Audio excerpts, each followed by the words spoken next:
Shuttered industrial metal gate hinges are some of the toughest in the world.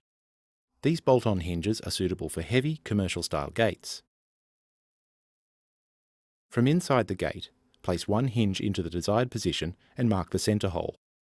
A centre punch and hammer are recommended.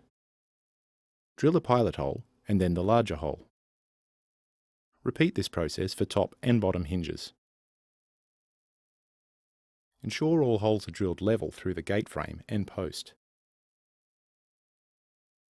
Go back to the inside of the gate and place the top hinge into position. Take 4 9/16 of an inch or 14mm bolts with matching washers and nuts and secure the hinge to the gate frame. Repeat the fixing process for the bottom hinge. Obtain the desired horizontal alignment and gate gap. Use appropriate tools to secure the alignment of both top and bottom hinges.